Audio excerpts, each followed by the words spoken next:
guys, I'm Jen, this is my channel Sir Tommy, and today it is part 2 of my March wrap-up because I spoke a lot in my first half and I only got through half the books I read in March. So we'll continue on. So I finished Homegoing and I knew nothing was going to compare to Homegoing, so I needed something completely different.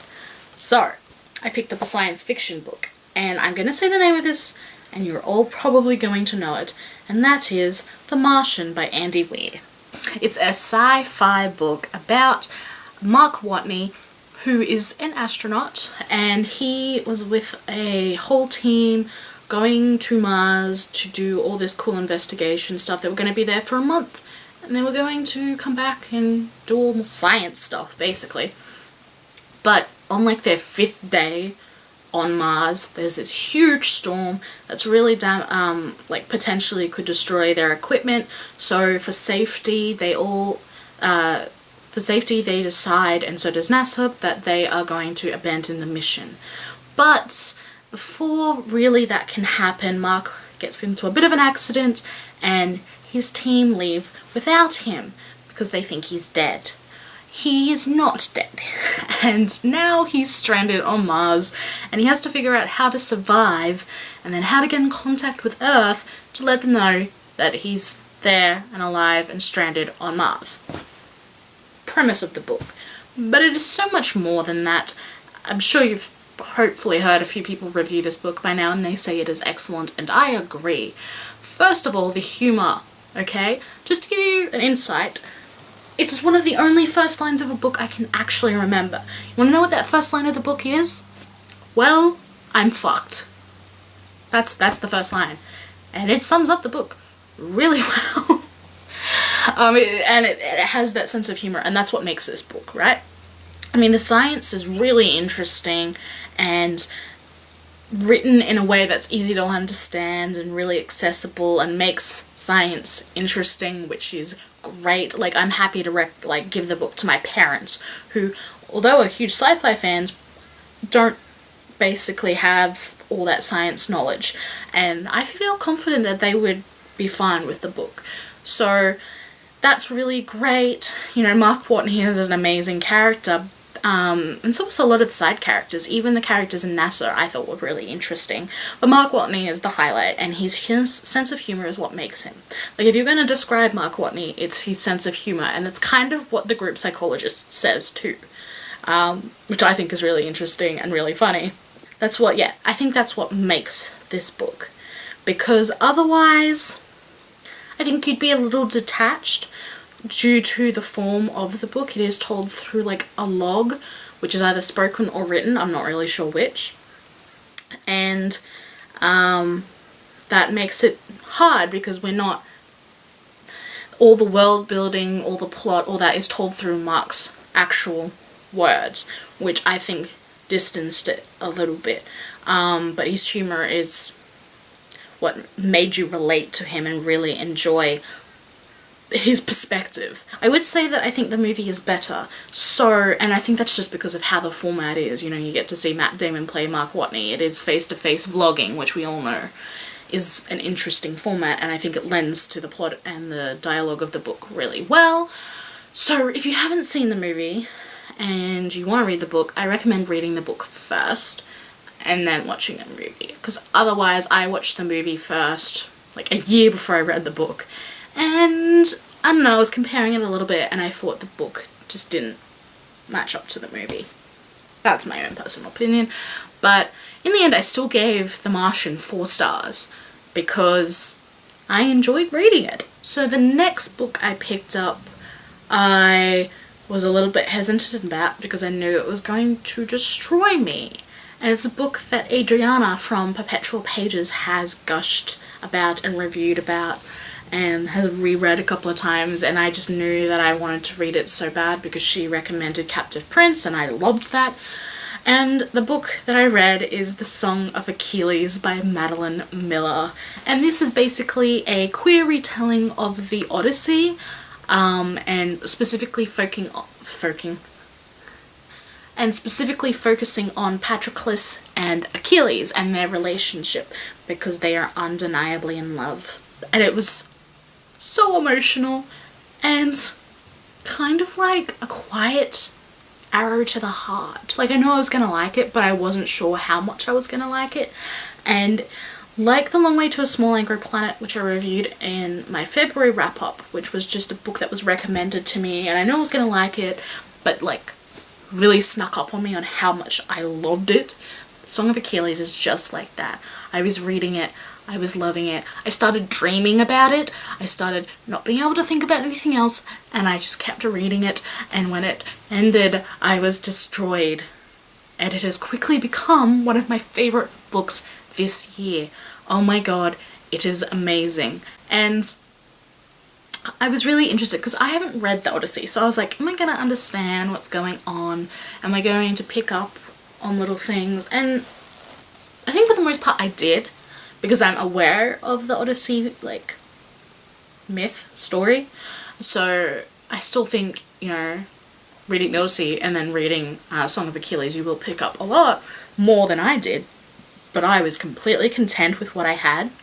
I just liked how the book, the pacing, what was included, what wasn't, the jumping from different perspectives, like, it didn't really jump. Like, a lot of time was covered in this book, but it didn't feel like a lot of time, but at the same time it didn't seem rushed at all. There was interesting developments in the characters as well. Like, you really sympathize with Achilles and Patroclus, and I really was surprised with Patroclus, because at the beginning I was like, it's not that he wasn't a likable character, he's very likable, but he's not the character I was expecting him to be.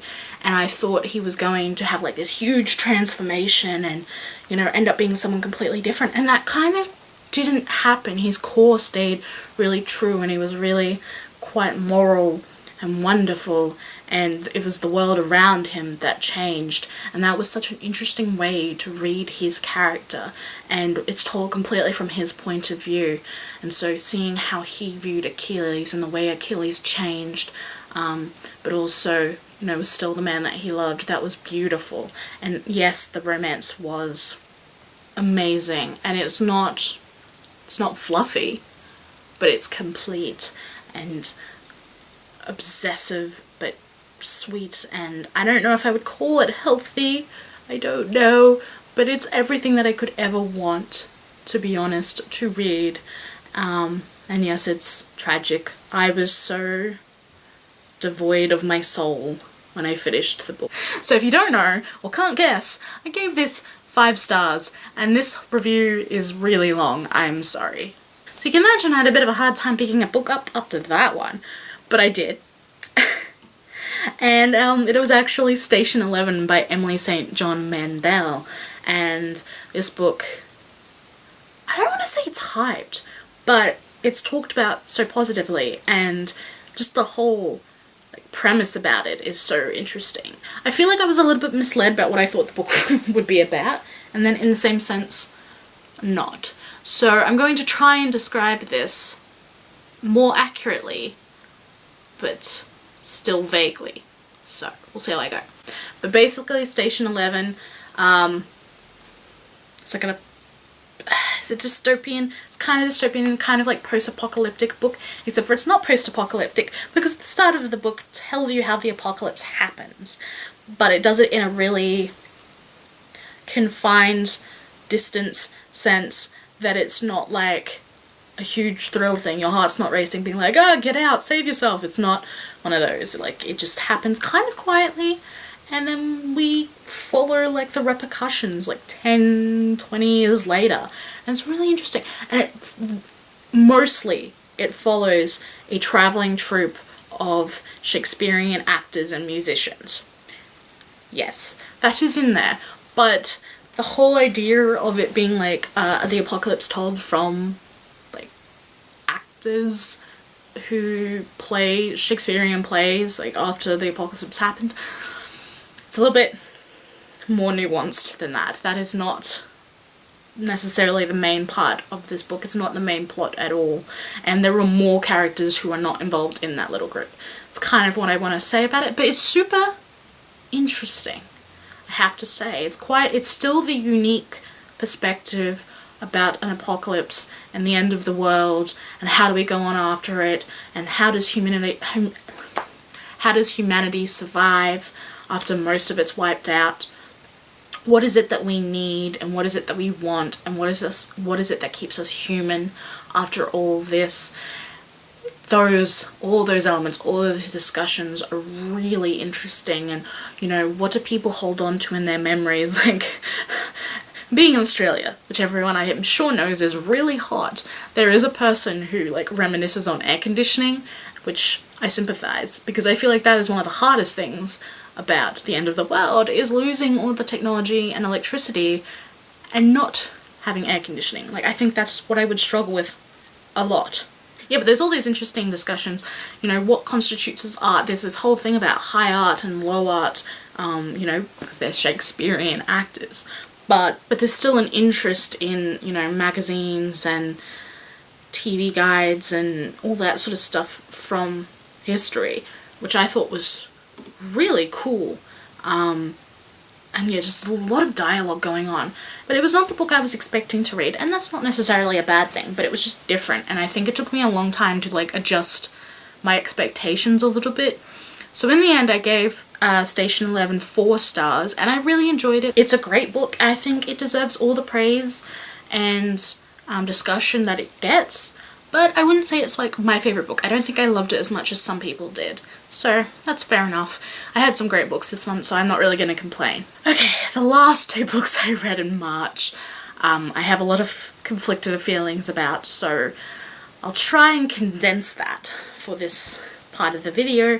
They're part of a series. It's a duology. It's Eon and Eona by Alison Goodman, the duology. It follows the character of Eon/Eona, who is a girl disguising herself as a boy, at least in the first book, so that she can be trained to be a Dragoneye, which is kind of like a chosen person for certain dragons. There's 12 of them to symbolize the zodiac, and each dragon has a Dragoneye, which is the person who can kind of link their souls and spirits and powers with the dragon and control the weather and certain elements.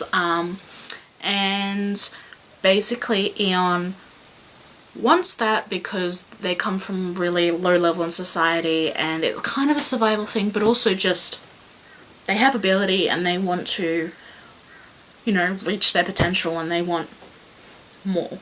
It's steeped in Chinese and Japanese mythology. At the back of the book, that's what Alison Goodman was her. It says hers. At the end of the book, that's what Alison Goodman says was her inspiration, both Chinese and Japanese inspiration. And I saw that, picked up on it. And I'm not Chinese or Japanese. But I know the history between the two countries and a lot of the countries in those regions, and they're not super positive. They're still kind of antagonistic even to this day, so I don't like the idea of just grouping all those cultures together like that. But I don't think there was anything explicitly harmful about it, like anything that, you know, was just felt really wrong, but I just didn't like the idea of it, especially because Alison Goodman is Australian and is a white Australian, so there is kind of like an appropriation thing going on there too. That being said, the world building was very fascinating and very complex and very rich. I thought that was really well done. Like, I kind of understood all the settings they were in. I thought the systems in place, the political like arena that it was in, all of that was super interesting, and I really liked that aspect. And I didn't mind Eon/Eona as a character. There is a little bit of romance, but that's not really the main, especially in the first book, that's not really at all on the board. And I thought it was handled okay, and I'm not a huge fan of romance and relationships, but I didn't mind this, so that's good. I'm just trying to think, what did I really love? I thought some of the side characters and the relationships were really interesting, and there was a whole discussion about gender and well, not so much sexuality, but gender especially, that I thought was amazing. I mean, there's a trans character in this book, a contraire, which is kind of like, yeah, kind of like a trans person, and trans woman to be exact, and she was treated amazingly well.